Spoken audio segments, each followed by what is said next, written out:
give everyone a moment to tune in, and then we will begin.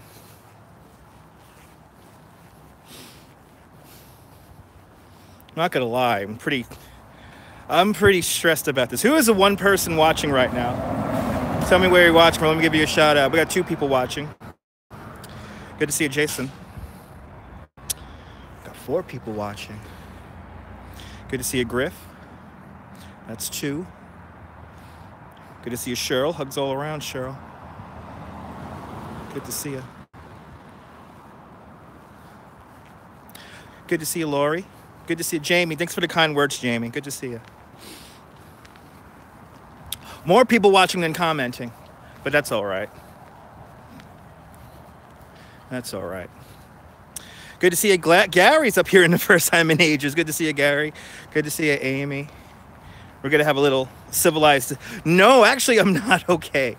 I'm not okay because I just did all this... Yes, it was. Yes, it was. It has been confirmed. That's been confirmed. I'm holding up pretty good.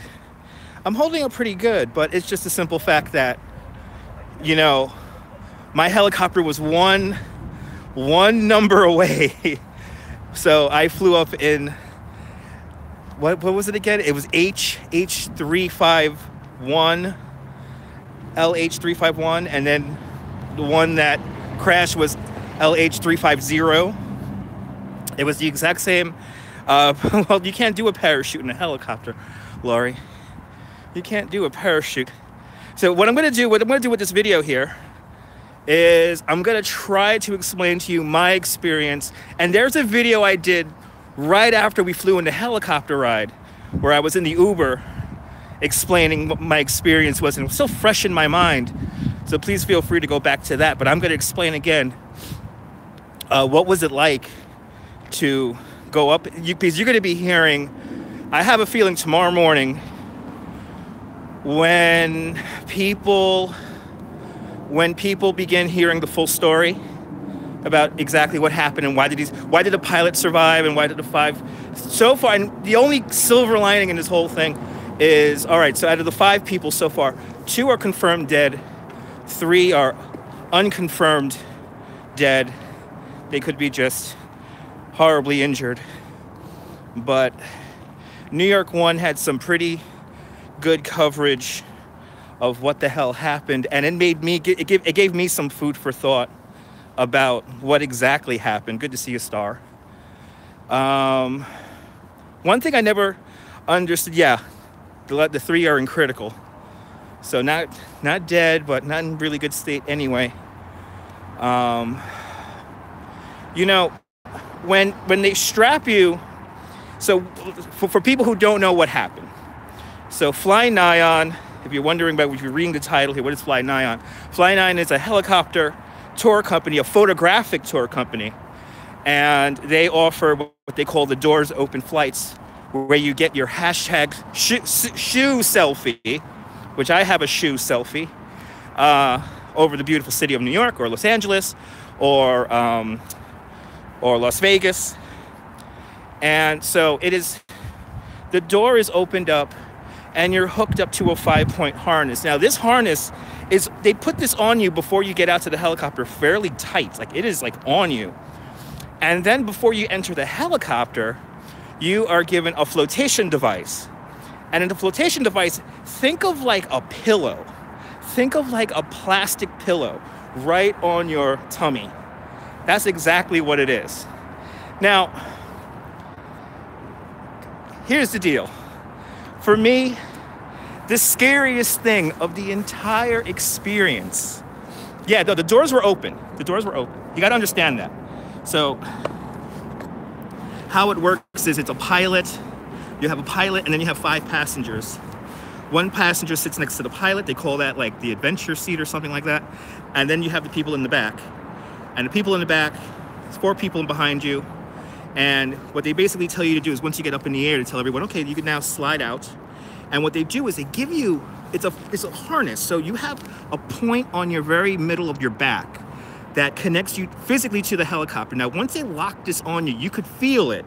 Like you are with the aircraft. But what you could also do is they give you slack, and you could determine how much slack you want. And you could basically, when you turn to the side to lean out of the helicopter, they give you slack where you could like lean out, like your head will go past the side of the aircraft. You'll feel the wind, which that was one thing I was not expecting, was the wind. The wind was amazing, but you have that force where you could just put your hand out there, put your leg out there, completely clean of the aircraft, and experience the flight. Now, here are the things that kind of scare me. Now, there is the knife is right here, and I remember in the van ride, it's very intense. In the van ride going out to the helicopter, I remember subconsciously I was feeling for the knife, because that was the one thing it's the only thing I remember from the safety flight video, was you gotta have this knife attached to you, and it's like right here. So I remember feeling that. I'm like, okay, the knife is right here. But I could only imagine, let's say they hit that water really hard. As one guy said, they might have thrown their heads back, hit the back of the helicopter board or whatever. They could have been knocked out unconscious for 2-3 seconds. And if you really look really closely at that one video where you see the actual impact of the helicopter, you notice for the last 2 seconds, the pilot must have climbed over the passenger, or maybe one of the, or something like that. He got out on the side of the helicopter. The pilot would be to the right-hand side, and that's the side that went down under the water first, was the right-hand side of the helicopter. So he must have got himself unattached before they hit, and then he kind of scooched over the passenger who was still in there, and he was like right away calling for help. He was trying to land that helicopter flat, and it looked like one of the flotation devices may have inflated faster than the other. You see, he's lucky, but he's not strapped in the way the passengers were. And yes, so when it hit, the left side flotation devices, they inflated first before the right side. So what you saw happen was that it landed clean, but because the right side wasn't fully inflated, the helicopter immediately flipped over. And it happened so fast. It happened, what, 3 seconds? If you are knocked out, you're waking up and panicking upside down underwater. And to say that a knife will save you, you know, to say that a knife is gonna, okay, I'm just gonna cut this open now and I'm gonna float up. I think now, in retrospect, it's way easier said than done. It's way easier said than done. If I was in there, in the seat that I was in, when I flew last with them, I give myself like a 50-50 shot, because you're in there. It's hard to explain how you're strapped, especially underwater, and the water is cold. Good to see you, Jay. Jay, please mind the profanity, please. But thank you.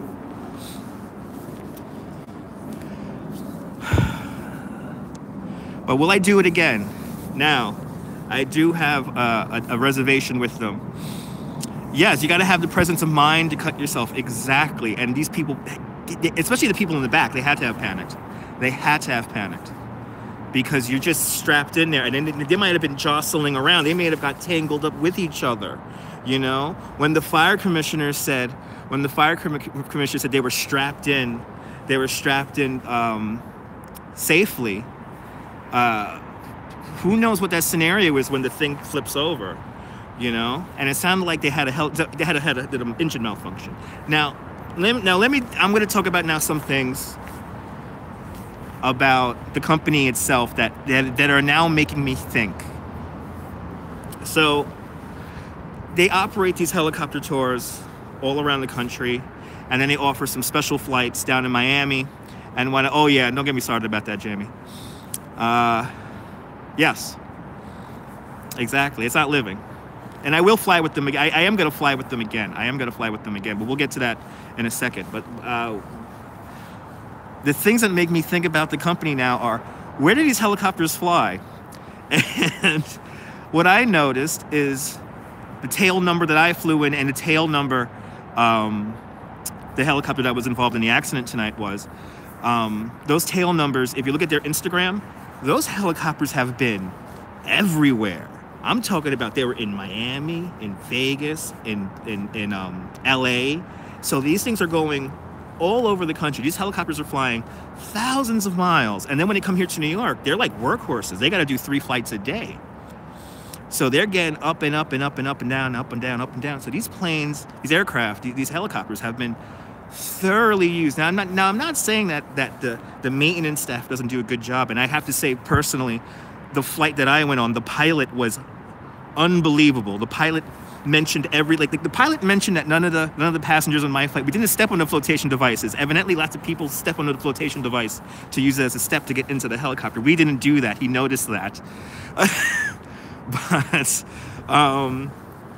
the staff is excellent. But are these helicopters really meant to fly like old? No, these are not old aircraft. They're not old aircraft. They're only about maybe a year or two old, maybe 3 years old max.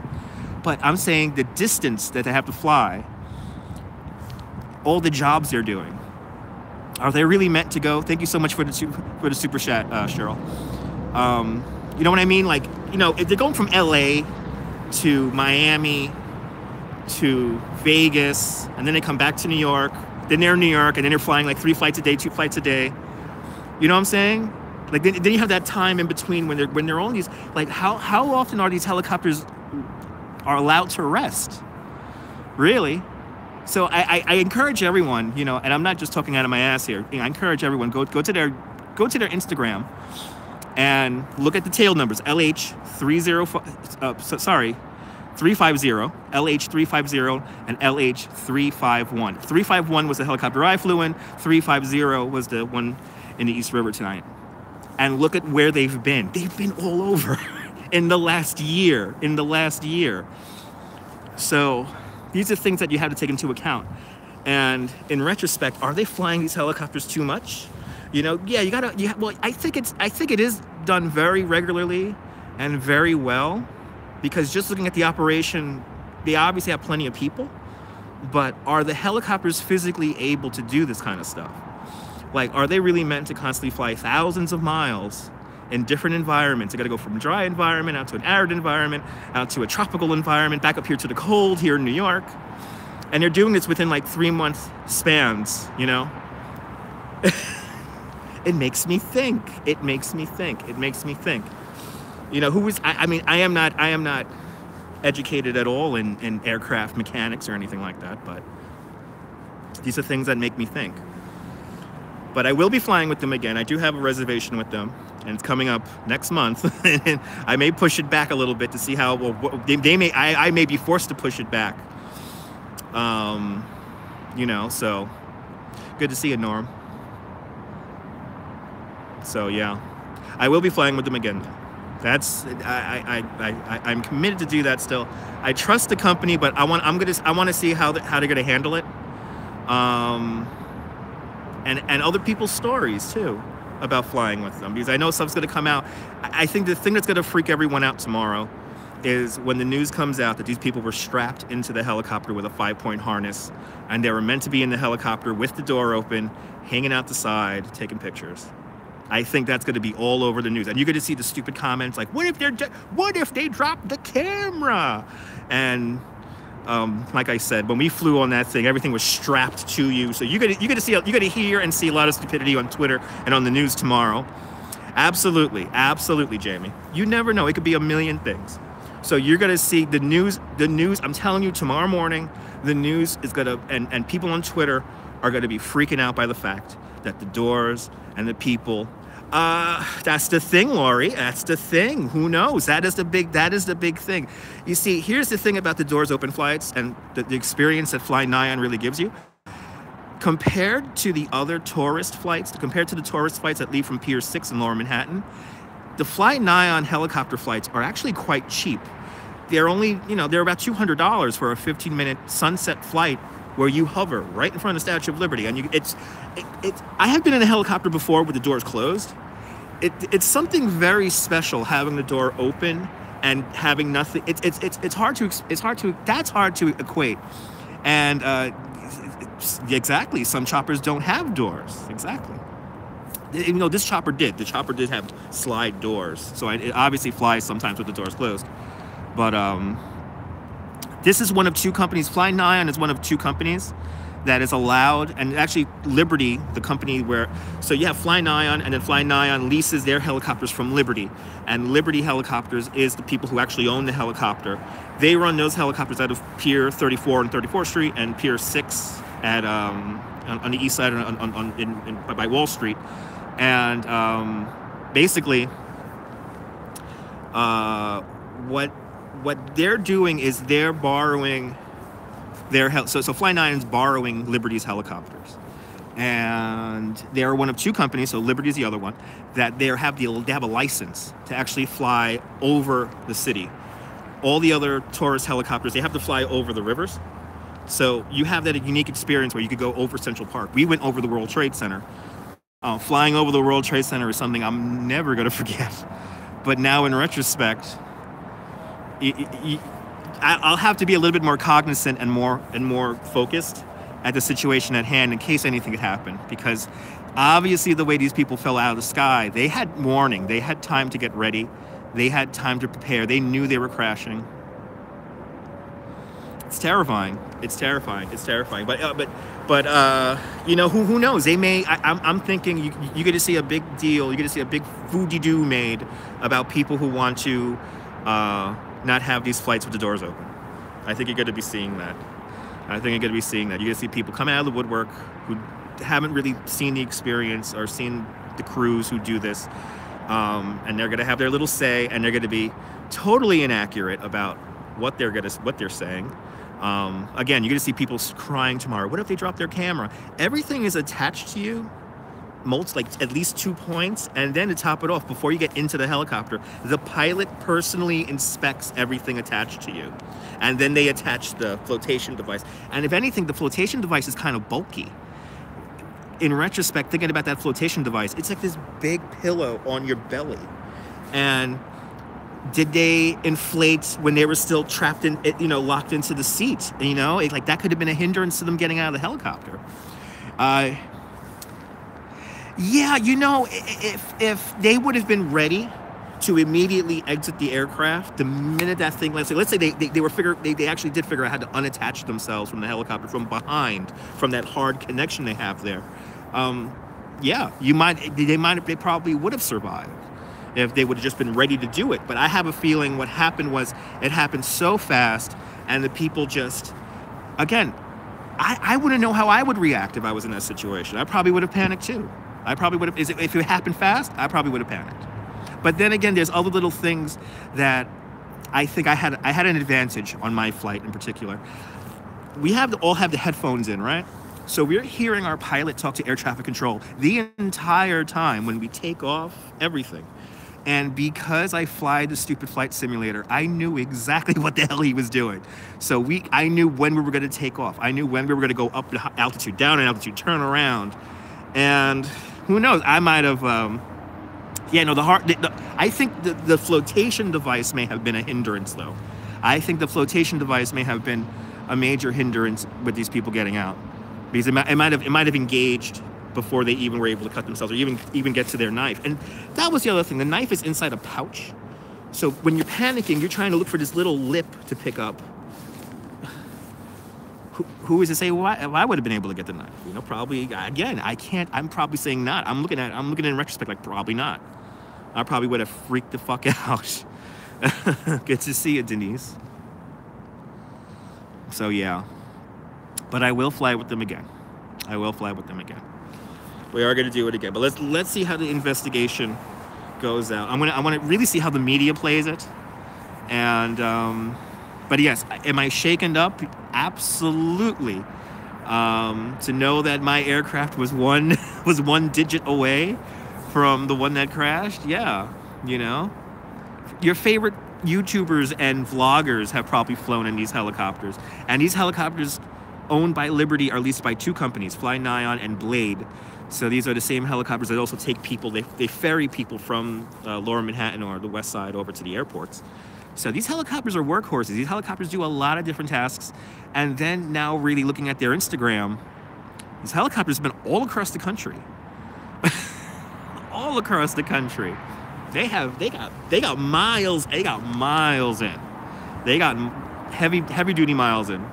And when all that comes out, We will see how that all comes out. We will see. But there you go, folks. There you go. Right on time, too. 20 minutes. Any questions? Do we have any questions? Any thoughts? This is now audience participation time. We started at 20 people. I guess 9 people found it boring. It does feel better talking about this. I'm not gonna lie. It does feel better talking about this.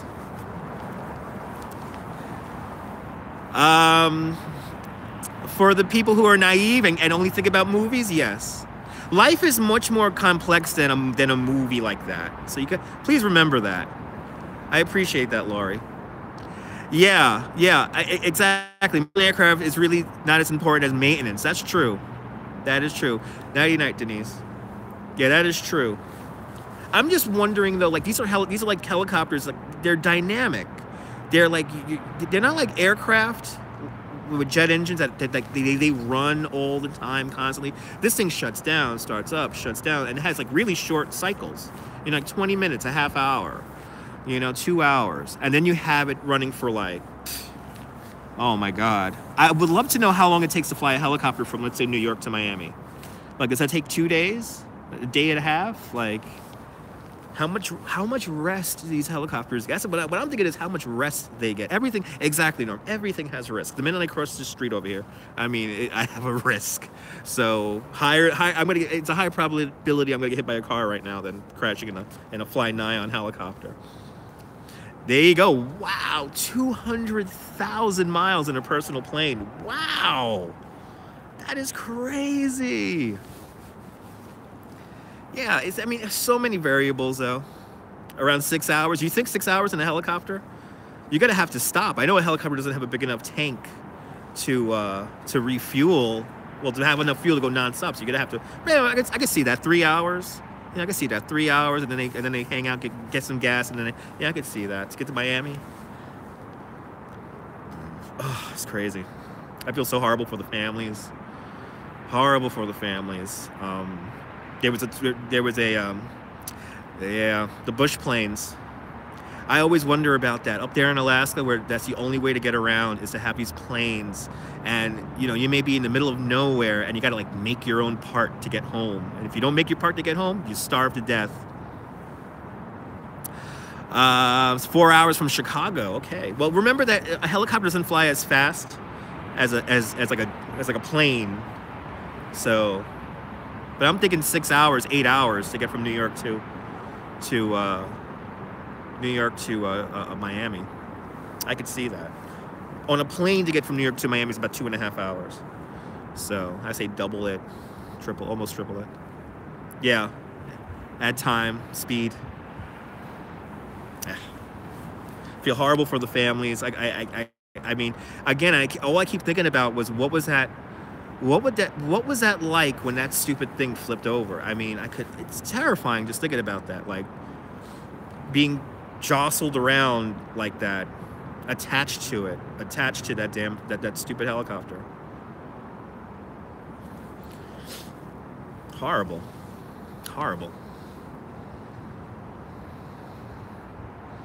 I feel so bad for the families. I mean, that's something like not even thought of, I can't even, you gotta go out in a helicopter ride, I mean, I think about that sometimes, especially after the terrorist attack on the bike lane. What would it be like to have a bunch of people on my bike tour, and let's say somebody has, God forbid, a heart attack driving a car, and then they go smashing into my group, and they don't come back. And yeah, the people who survived, the pilot, I know that pilot is traumatized because the pilot is hanging out with the people. He's telling them, all right, guys, here we go. We're gonna go here. We're gonna go there. I mean, you plan out the tour even. You plan out where you're gonna start out and then where you're gonna go around. They plan that out before you even leave. Oh, you guys want the shoe selfie, or do you want to do the Brooklyn Bridge, or do you want to do Central Park? I mean, they tell you. So there is a quick friendship and relationship quickly made with the pilot and there's only 5 other people. It's horrible. And now somebody asks me, Yeah, exactly. Exactly. Telling them to get ready for it, and you know, and by going by the way they hit, you know they got ready for that impact. Yeah. Do they have a red light to indicate that you're upside down in the helicopter? No, they do not. I don't think they do anyway. There is lights on the top of the aircraft for, like, you know, buttons and stuff like that, but there's, you know, I flew during the daytime, and they never mentioned in the safety briefing about a light being turned on if the chopper goes upside down or anything like that. But I have to say, like the safety briefing was the scariest part of the entire experience, because they told you about all these scenarios. Oh, there's no red light on helicopters. There's no red on helicopters or planes. But anyway, yeah, there was nothing. There was no prompt to indicate to you, the passenger, that the aircraft was upside down. That was just something you had to realize. It wasn't mentioned in the safety video. When it's time to go, you gotta go. But maybe, yeah, no. They would have mentioned that in the safety briefing if there was a special light to tell you when the aircraft was upside down. But you know, listen to your pilot. You know, listen to your pilot. Pay attention. He's gonna tell you what to do, and it's horrible. Oh well. I will fly with them again. To sum it up, I will fly with them again. My condolences to the families. Yeah, thank you, Jamie. Yeah, Mike, you can't. You know, this is the thing I noticed. And again, you know, let's just get this out of here right now, folks. There's a time and place to make jokes and to make light of situations. There's also a time and place to make it about yourself. And this is the thing I'm trying to hardly do right now, is really try not to. It's not this little video here is not about me and my reaction to what happened. It's really, will I fly again? And yes, and the answer to that is yes. And to hopefully share my thoughts with you guys on what my experience was like. But to make funny comments and to mention, like, you know, to relate this to a movie or whatever. And, you know, I had somebody who on my Twitter who didn't hear all the news about it and said, well, only the pilot survived, and, you know, but they're still cold in the water. It's like, well, that pilot did survive, and I can guarantee you that he's traumatized, and at least 2 people are dead. And hopefully these 3 people who are in intensive care come out and survive, and, you know, but there's a time and place for everything. There's a time and place to make jokes. There's a time and place to say, like, you know, some of the earlier comments in this video. If you watch the comment replay, you would notice one person in particular that was just talking about whatever. And there's a time and place for everything. That you don't have to make light of everything all the time. I mean, this is why I'm so intolerant of people who make jokes about 9/11. It could be easy to remove yourself from this whole thing, but guess what? In the grand scheme of things, we're all in this together, folks. And there needs to be some compassion and some understanding. And especially in times when stuff is going down, when people are trying to figure out the news. Like, I got something wrong on Twitter, and I immediately said, you know, yes, I stand corrected. Yes, I was incorrect with my tweet. Yes, and I appreciate that, Jamie. And, you know, some people get it and some people don't. And for the people who don't get it, will they be welcome in my little world here on YouTube and on Periscope and wherever the hell else I end up? Probably not. I'm going to try to keep a very tight ship. So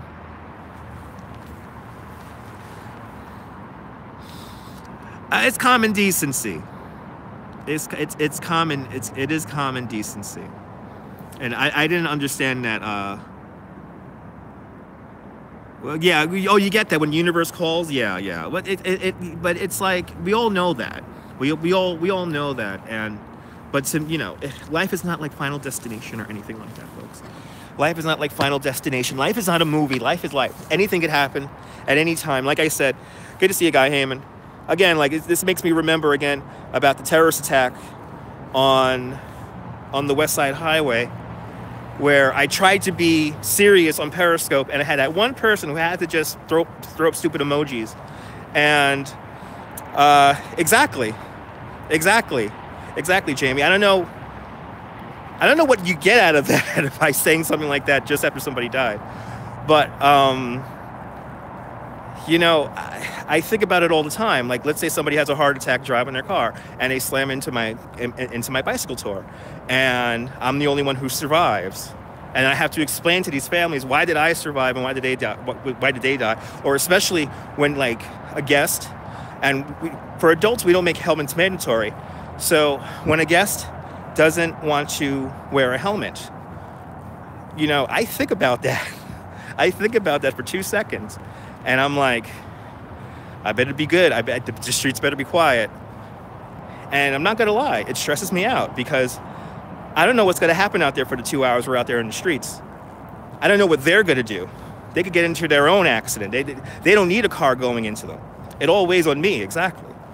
So this poor pilot, tonight, he's walking around. He's walking around, got mild hypothermia, but he's probably doing well. He was walking. I could guarantee you there's a million things going on in that poor guy's head right now. A million things. But again, we have to put everything into perspective. There's a time and place. Listen, we have a lot of, I think we have a lot of fun here on my channel. I think we have a lot of fun, but there's a time and place for everything. And life has its ebbs and flows. Good to see you, Joey.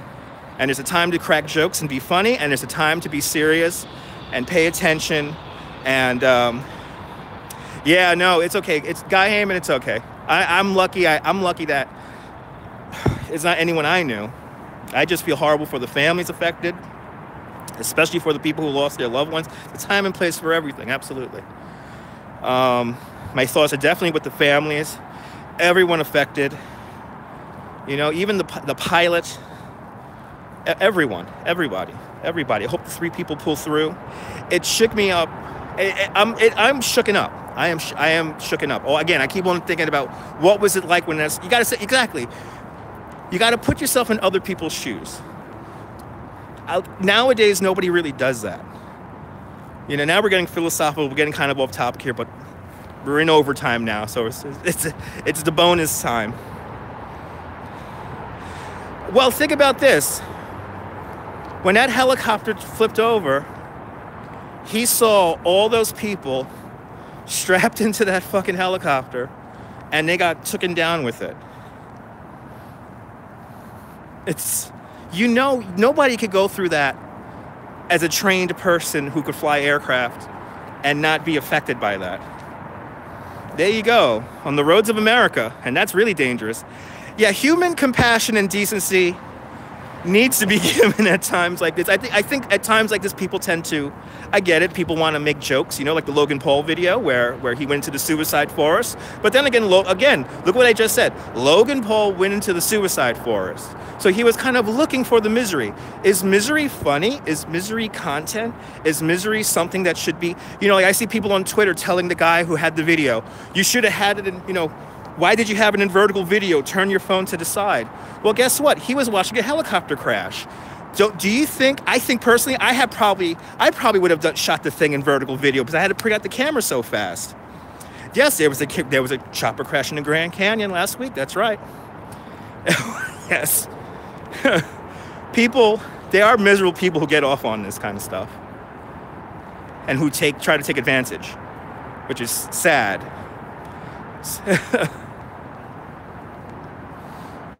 Oh yeah, there are people who crave it. Yes, absolutely.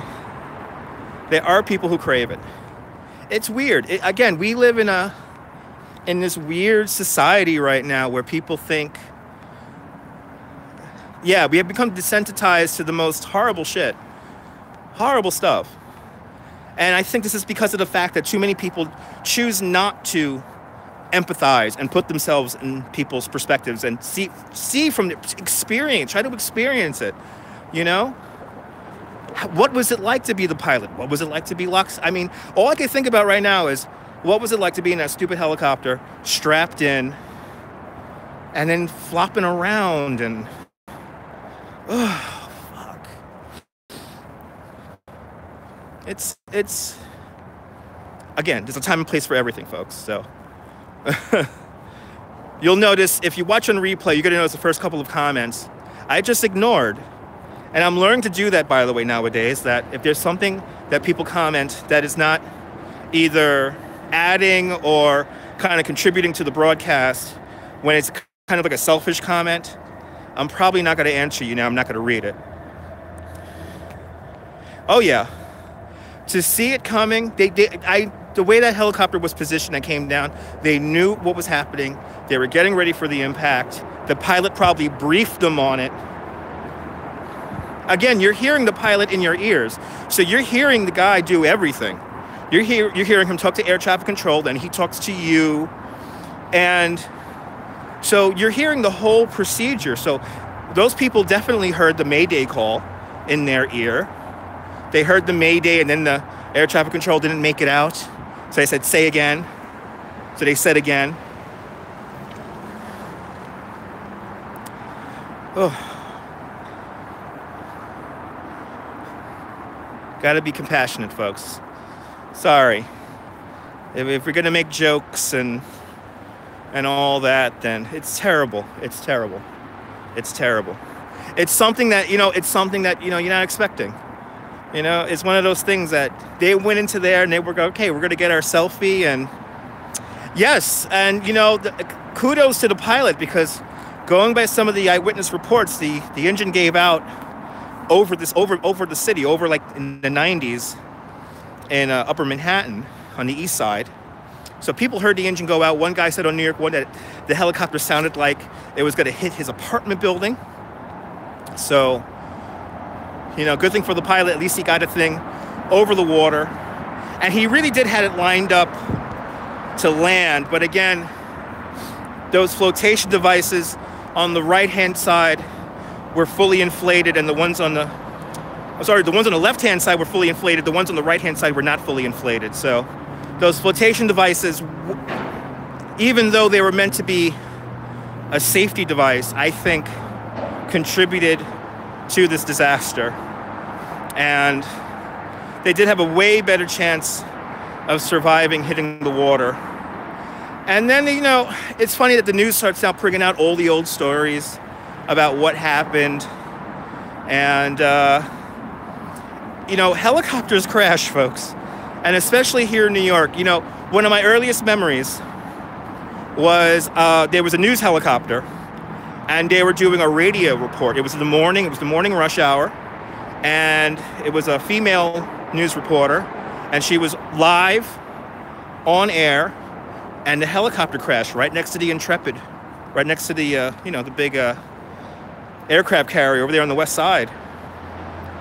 People heard that all across the city in their cars and in their offices. I'd never forget that. I would never forget. You could look that up on YouTube.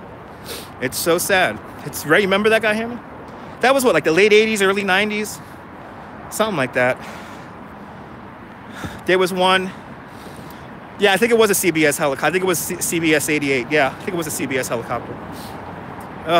Then there was that one a few years ago, like 9 years ago already now, where it was a collision over the Hudson River with an airplane. The helicopter hit an airplane. And that was over the Hudson River. And 9 people died in that one. Yeah, it was a traffic helicopter, correct. You were still broadcasting back then. That's what you remember. Yeah, that makes sense. It was. People heard it and had no idea. Then, what's another big one that I'll never forget? There was you had the two, I think it was in Phoenix, Arizona, where you had the 2 helicopters. They were doing a live breaking news thing. It was like a police chase or something like that. And the 2 helicopters crashed in mid-flight, and one of them was on air. Whew. Helicopters crash. When I did my flight back in September, and by the way, I was not expecting to do that flight on September 10th of last year. Doing that flight on September 10th, personally for me, was like a total mind F, because it was the day before September 11th. It was, I knew we were going to fly over the World Trade Center, so I knew it was there was something really special about it. But I also remembered that that traffic reporter helicopter crashing and all that. So it's like, I went into it kind of getting ready for it, but when I watched that safety video, I was like this close to back out. Exactly. It's not common. And there goes your dream of flying in a helicopter. There you go. Yeah. I still, listen, I say if you want to fly in a helicopter, I say go for it. because this is like a 1 in a million thing that happened. But again, let's see. Again, let's see. I have tickets to fly again. Let's see how the investigation comes off. Let's see how the company plays it off. What's the one that got a few feet off the ground? That was an airplane. I think that was U.S. Air. There was a couple of those U.S. Air flights over there in LaGuardia that did that. It is scary. If you're not afraid of heights, your days of flying in anything are over. Some people are just not equipped to fly in aircraft, and I get that. I get that. I mean, I do get a thrill from that, being up there. But let's see how FlyNYON takes care of it. Again, the big thing I am looking at now is, one, how they're going to handle it, and two, oh, you haven't flown since... You know, a lot of people haven't flown since 9/11. I know a few people who stopped flying completely after 9/11, so you're not the first person to tell me that. I know quite a few people who've done that. Ah, okay. So you got over it. But let's see how FlyNYON handled the situation. But again, tomorrow in the media, I am predicting that everyone's going to freak out when they find out that the helicopter flight was with the doors open, with these people strapped in with a harness. I think the media is going to flip out about it. You're going to hear misconceptions. You're going to hear mistruths. And it's going to be a big turning point for this company, because this company has never had an accident before. He was in a copter. Only thing not burnt was the rotor. Okay, that's, well, yeah. Hopefully we'll know the truth. You know, hopefully we will find out the truth and find out what happens. You see, even though we've had a few people here who said some stupid stuff, you know what? Compared to Periscope, the Periscope probably would have been a complete crap show with the comments and everything. So I'm very happy I did this on here. And anyway, we flew the helicopter here on YouTube anyway. Yeah, they'll be here tomorrow. They will be here tomorrow, and the helicopter is tied up to the seawall. It floated all the way down from the 90s and is now on like 22nd Street or 20th Street and the East River. It floated all the way downriver, just like the Miracle on the Hudson with Captain Sullenberg. The aircraft floated all the way down the Hudson River. So there was a tide. Yeah, you're just going to ask where it was. There you go. Yeah, there was a pretty strong tide. It crashed in the area of the Hellgate, and the Hellgate has these little vortices in the water. It's kind of scary. Like, if you're not trained to swim in it, who knows? Maybe the current of the water pulled their harnesses tight, and so they may have even had the. Yes, they do have black boxes. Yes, they do.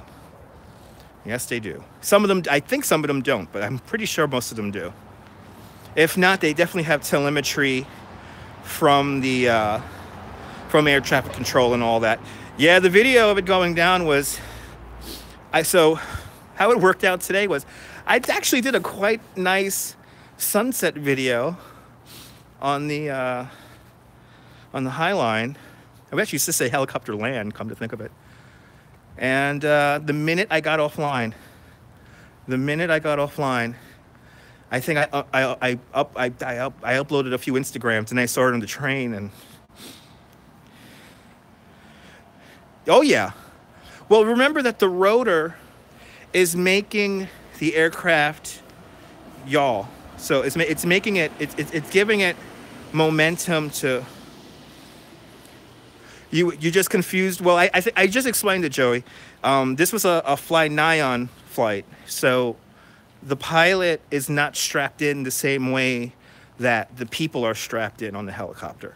So again, tomorrow in the news, you're going to hear about, oh my God, the helicopter doors were open and these people were hanging out the side of the helicopter. And when they strap you in there, they strap you in there. Exactly. Yeah, we did. We had a really nice evening. And then I was just leaving Times Square, and I saw the tweet go up. And the tweet was like 3-4 minutes old. And I It was tough. Going home sucked. Going home sucked because all I wanted to do was see updates, and every time I got into a station, I let the phone connect to the internet and update the Twitter, and it was horrible. It was horrible, and I feel so bad for those people. No. Remember that you're hooked up to a 5-point harness. The harnesses are similar to something like window washers would wear. Okay, they're like really heavy duty harnesses, and they're attached to one point, like by your tailbone, and that little loop connects to the helicopter itself. And then they give you enough slack so you could hang out the side of the helicopter. Like, they actually tell you, like, do you want more? Like, there's like a limit, but they'll tell you, like, do you want to hang out even more? Like, I remember them telling me that, and I was like, well, I could already hang out this much, but we could give you more. No. I'm good. I knew it was going to be something else flying up there, and it really was. But they also have a knife. They had a knife, so in the safety video, they tell you how to get the knife out, cut yourself from the strap in case of a water land, in case of this exact scenario. But then the thing I keep on thinking about was, you have a flotation device, and a flotation device is on your belly, and god damn, he's going fast. You have a flotation device on your belly. Did those activate when the helicopter slammed into the river? Because they hit the river pretty hard. And again, the flotation device is on the helicopter itself. The ones on the left-hand side of the aircraft inflated more full than the ones on the right side. You could obviously tell the ones on the right side did not fully inflate. So when that thing hit the water, it landed good, but then it turned over because the left-hand side floats were fully inflated. Yeah, I think the floats are gonna play a big deal. You're gonna hear something about the floats. And by the way, the floats were something that came out of an accident years ago. So you're gonna hear something about the floats, but the media is gonna go crazy about the doors off flight. They're gonna throw a hissy fit. I mean, the minute people realize that these people were strapped in and they had to use knives, and it's not like a seatbelt, And that's one thing they tell you even when you're booking your ticket. This is a real deal flight. This is a real proper photography flight. And that helicopter does turns, and go to the video, go to my video where we did that turn in front of the World Trade Center over the Hudson River. The helicopter did like a 90-degree turn, and I was able to put my foot out, and so yes, they did. So far, 2 people died. 3 people are in intensive care. The pilot survived. So 6 people in total were in the helicopter. The 5 people were obviously the passengers. 1 person sitting next to the pilot, and then the other 4 people in the back. So again, I keep on thinking about, like, when that thing turned over, they're all attached to the helicopter, so they're flopping about. And the people in the back especially, they have a lot of slack, because you have 2 people that need to slide forward and then slide and then put their feet out. So you had people that had quite a lot of slack because they had to kind of maneuver around the aircraft a little bit to get into their position for the photos. So I can only imagine just flipping over like that and being all tangled with other people, and the people are panicking, and it's horrible. It's really horrible. It's something that was kind of in the back of my mind when I flew in September, but I think tonight it's giving me a whole new perspective that, again, I have tickets, I'm gonna fly again, but I want to see how the company takes care of this whole situation. I want to see how they handle it. And I especially want to see how they handle the media when the media starts flipping out about the whole doors off flight with a 5-point harness on. I think that's going to make people flip the fuck out, because I don't think a lot of people don't even know that these kind of flights are available. Exactly. You won't know right away, but It's horrible. Yeah, I'm very curious to see how they handle it, because so far they've been around for a while. They've gotten very popular very quick. They offer flights in many places. They're a young company. I think they're only about 6 years old. So let's see how they handle it, because they have been aggressively spreading out their reach. And no, I remember, no, the safety video had some storms in there, where had some stories in there that made you really, you did not forget the safety video. Will there be another snowstorm soon? Yes, there is going to be. I'm probably going to get off of work on Tuesday, it looks like, at this point. So yes, but if you're here in New York, it's not going to be a lot of snow. There'll be more snow in Boston. That's a northeast storm. But to sum it up, will I fly in FlyNYON again?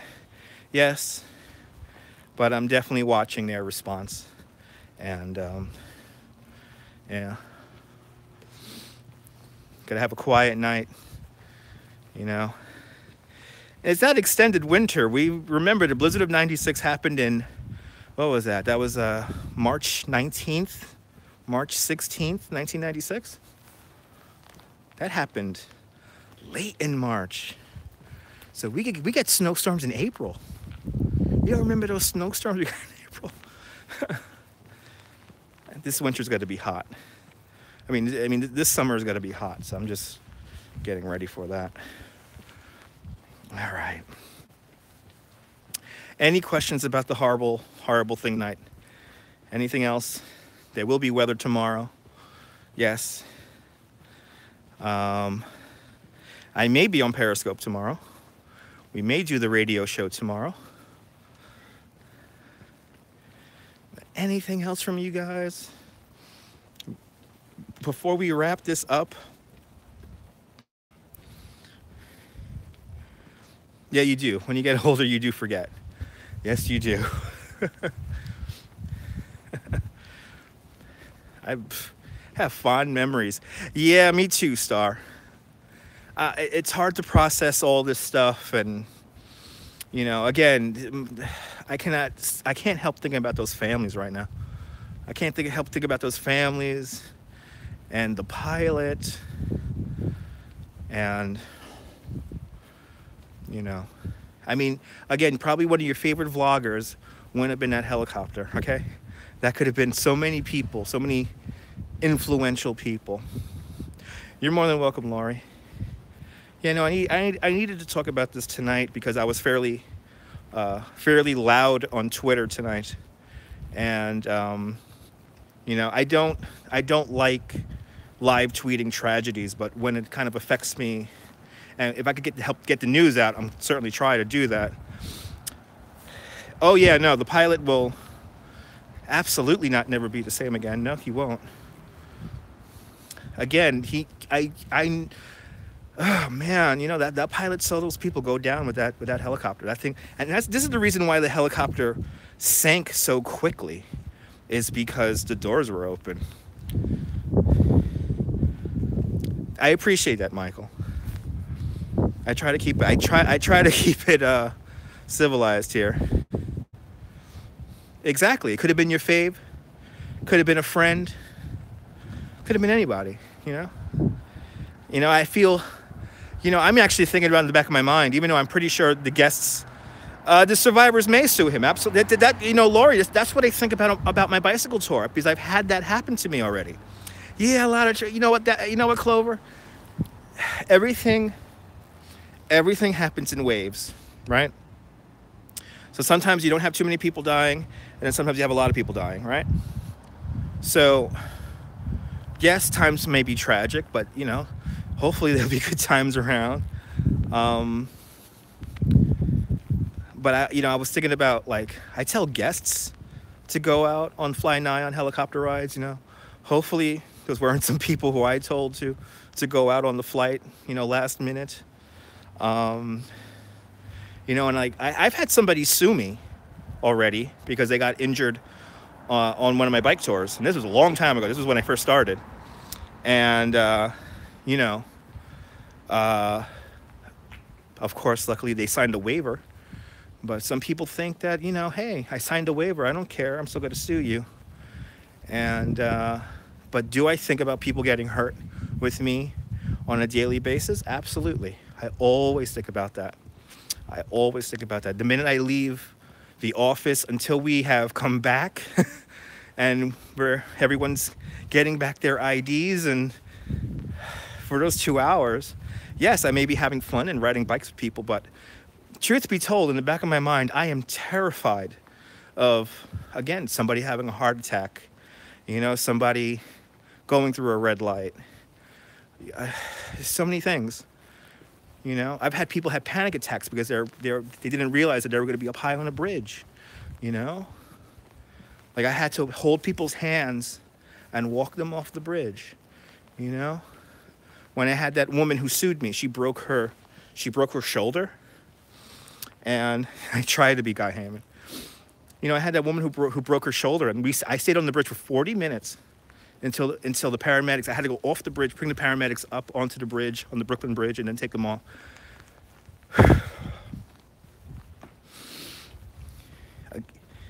It's a tough job, but you know, again, it's fun.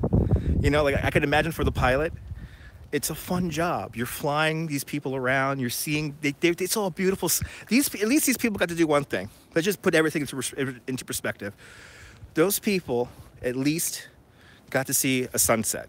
They saw an amazing sunset tonight. It was a beautiful sunset tonight. At least they got to see that in their last little moments. Hopefully they got to enjoy it before, you know, all shit fell. Well, it was a long flight. It was a half-hour flight. It was already 7 o'clock, so I think they probably would have been beginning to head back. Yeah. I wish people did that too, Guy Hammond. I wish people did that too. I wish more people gave shit about everyone else. I think in this day and age, again, we tend to not put ourselves in other people's shoes and not try to experience what people are experiencing. Yeah, no, there was a crash in the Grand Canyon a few weeks ago, and it is hard to do sometimes. But I think too many people nowadays, they choose not to do that. I think nowadays too many people want to just have laughs and you know. Again, there's times to be funny and there's times to not be funny. Yes, it is a bit of an easy way out, yeah. But, yeah, all right. Well, we're right at the hour mark, so I think I'm going to end it right now. We're on for another, I'll give you guys 90 more seconds, and then we will finish this little walk around the neighborhood and talk. But hopefully I was able to give you guys a little bit more perspective on the experience. If you want to hear me more talk about the experience of flying with FlyNYON, there is a video that I did right after my flight that you could see. I was in the Uber. You get to see me all happy and glowing. And, you know, will I now, somebody finding this video by accident, finding this video in a replay, if you're asking me, would I fly with FlyNYON again, or do I encourage you to fly with NYON? Absolutely. Oh, I appreciate that, Jamie. It's okay, Guy Hammond, everything in perspective. Yeah, very true, Clover. But would I encourage you to fly at FlyNYON? Absolutely. I wouldn't say not go on, but as a consumer, let's see how they handle this situation. And again, the media is going to flip out about the whole doors off experience. You're going to hear about this tomorrow, or if not, in a couple of more days. And I'm really wondering how they're going to handle this. And who knows? Maybe the FAA may ban this whole doors off thing. You never know. So it's you know, it is what it is. It is what it is. We'll see what happens. But I will fly with them again. And you'll get to see it right here on YouTube. All right? You'll get to see it. You'll get to see it right here on the YouTube. And we'll do it again live. But so who is in the room? Who has stayed in here the whole time? Let me get outs. Let's say goodnight as I get to the corner here. And we'll try to finish it up a little bit happy. Definitely my condolences to the families and to the pilot and to even the staff at FlyNYON. I know they must be freaking the fuck out about this whole thing. Star's been here since the beginning. I know Jamie's been with me for a while now. Yeah, off to bed. Guy Heyman, have a good night. Good night, guys. I appreciate you guys letting me rant about this a little bit and being civil. I appreciate that. Hugs all around, Cheryl. Hardcore listener indeed, Lori. Thank you so much. Thank you so much, guys. Have a good night, everybody. Have a good night. Guy Heyman, Star, Lori, Cheryl, Jamie, Clover. Who else we got here? I'm just gonna go back here. Who else we got here? Oh, all the people. Good to see you guys. All the good people. The family. The family never disappoints. Hopefully tomorrow we'll do something a little bit happy. Maybe radio tomorrow on the horrible app, on the Periscope app. Norm, you've been with me for a while. Have a great night. And yeah. All right, guys. Have a great New York night. Whether you live here or not. Hug your loved ones. Cherish the moment. Cherish that moment. Cherish your loved ones. And good night, Mrs. Calabash, wherever you are. We'll hopefully see what happens here. All right, guys.